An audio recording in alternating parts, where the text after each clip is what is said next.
The last thing way station Caduceus ever sent us was a woman's voice, asking if anyone was still on the line. I was. I told her yes. I told her we were working the problem. I told her that because it was true, and because what else do you tell 3,000 people sealed in the dark by something that didn't even hate them, something that simply decided they were an inconvenience to be filed away? Her name was Chief Medical Officer Dahlia Ferris.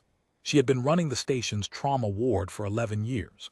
When the Corrival Dominion collapsed their beacon and jammed their drives, she was mid-surgery on a border skirmish casualty, a 19-year-old engine raiding with shrapnel in his left lung. She finished the surgery. She always finished the surgery.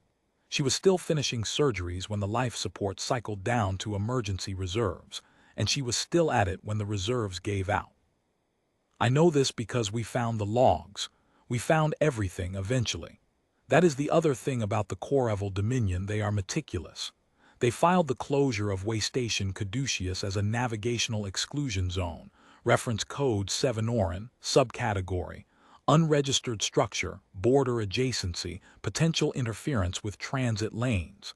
They logged it in triplicate. They sent us a copy. The copy arrived 14 hours after the last voice transmission from Caduceus Station. I kept that form in my desk drawer for 3 years, not for sentiment. I kept it because I wanted to remember exactly what 3,100 people looked like when reduced to a reference code and a subcategory. I wanted to feel that weight every morning when I sat down to work. It was important not to let it become abstract. It was important to stay precise. The unyielding compact crossed the Corrival border at 3:40 station time, running dark, no transponder signal, no diplomatic pre-announcement. Behind us, in staggered formation across a front 11 light minutes wide, came the rest of the 8th Consolidated Fleet, 280 warships, sorted by function, lane seal vessels at the outer margin, beacon collapse units at mid-range, interdiction screens at the transit choke points. We had been planning this for 2 years. Every Corrival transit corridor had been mapped, every beacon frequency cataloged, every relay station logged. We had been very thorough. The Dominion had taught us the value of thoroughness. I was at my console on the communications deck, running pre-seal checks on the jamming array. Around me, my team of 6 worked in near silence, headsets on, fingers moving through system confirmations, voices flat and professional. Nobody was angry. That is something people misunderstand about the Caduceus answer when they read about it later. They expect rage. They expect some operatic moment of vengeance announced at high volume. What they find instead in the mission logs, in the after-action transcripts, in the comm records, is a group of people doing their jobs with exceptional care. The rage had been 3 years ago. What remained was precision. Outer lane seal units in position, my senior technician, Ensign Caro, said beside me. He was 24. He had not been in the service when Caduceus went dark. He knew the story the way anyone knows a story, as information, not as a voice asking if anyone was still on the line. I did not hold this against him. He was good at his job. Confirmed, I said. Stand by lane seal. Do not initiate until I give the mark. We waited 12 minutes while the fleet finished its positioning. 12 minutes of Corrival space going about its business unaware. Their primary inhabited system, Corrival Secundus, population 4.1 billion, the administrative heart of the Dominion, sat at our 10 o'clock, lit blue-white against the dark. Their relay beacons blinked at regular intervals, neat and reliable, exactly as ours had blinked before they closed the door on way station Caduceus. Admiral Yen's voice came over the command channel. All units report ready. One by one, the fleet elements confirmed. Lane seal units, ready.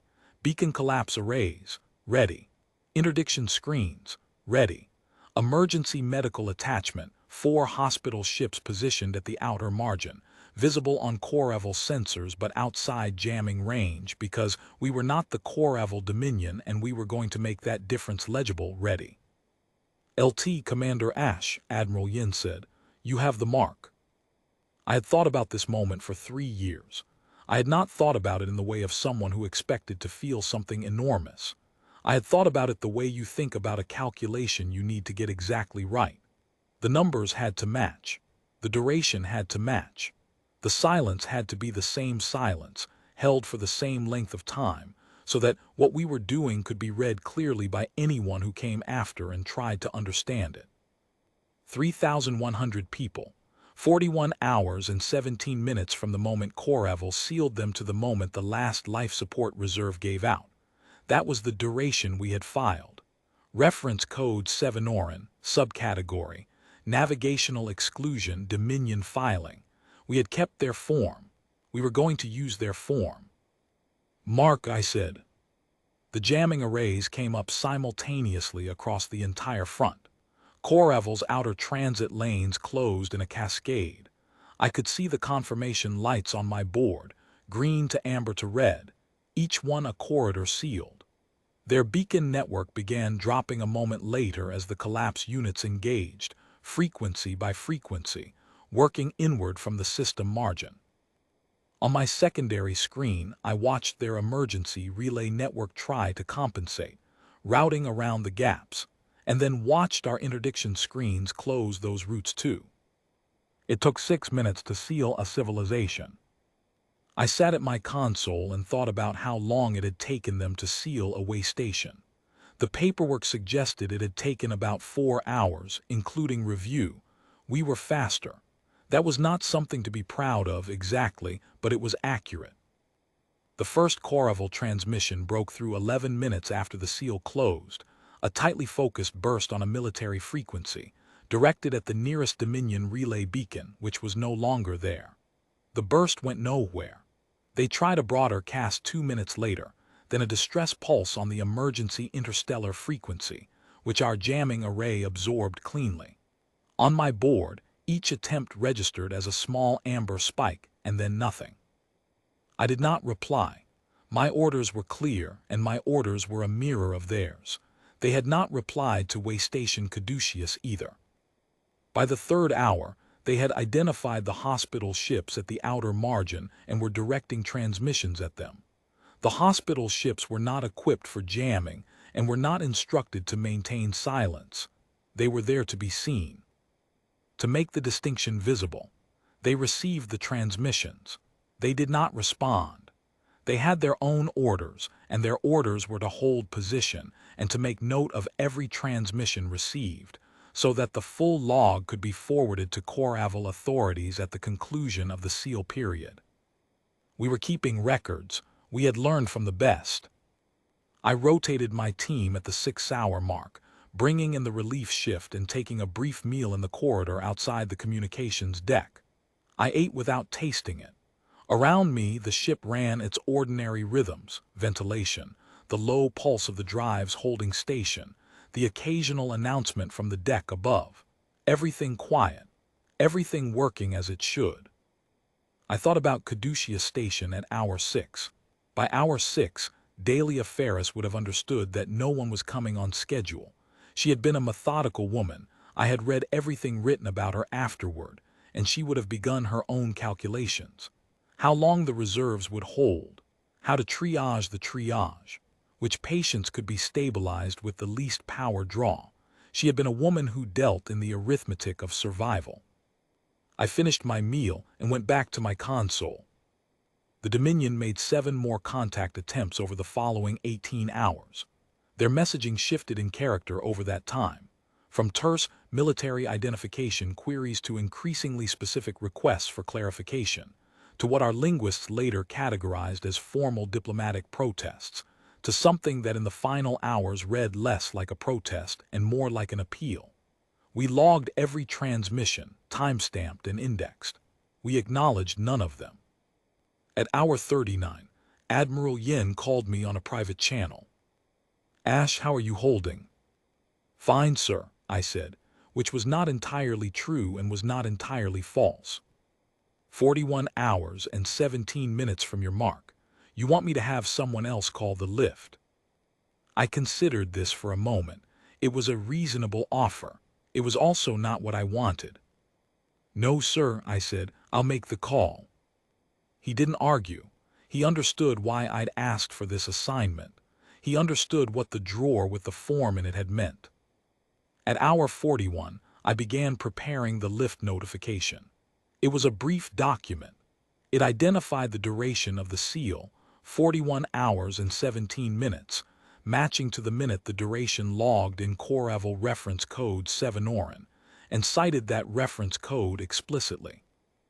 It noted that the seal was being lifted in full, that all jamming and interdiction systems would stand down simultaneously, and that the 4 hospital ships at the margin were available to assist any Corevel vessels or personnel requiring medical support.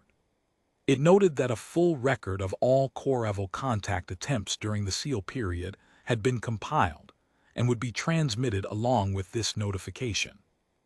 It closed with a single additional line, which I had drafted myself and which Admiral Yin had approved without amendment. The Caduceus answer will remain in commission. Its next deployment will be determined by the conduct of the Corevel Dominion in the period following this notification. Earth does not require a response to this message. At hour 41 and 17 minutes, I transmitted the lift notification on every available frequency, jammed and unjammed alike. The interdiction screens came down. The lane seal units disengaged. The beacon collapse arrays went to standby.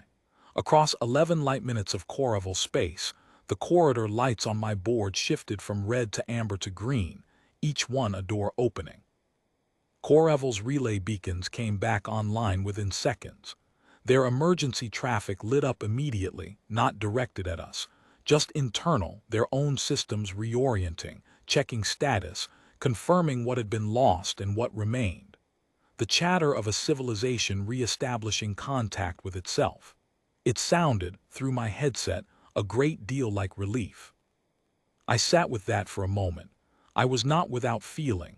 I had never been without feeling about any of this. But feeling and purpose are not the same thing, and I had always known the difference. We had not killed anyone.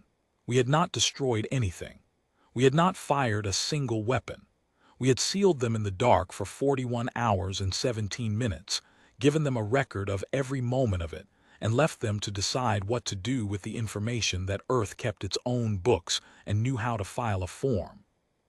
Chief Medical Officer Dahlia Ferris had spent her last hours in the dark doing what she had always done, working the problem, finishing the surgery, accounting for every patient in her care down to the last one. She had been meticulous. She had been, in the end, alone. I closed out my console log, initialed the seal record, and forwarded the full transmission archive to Fleet Command.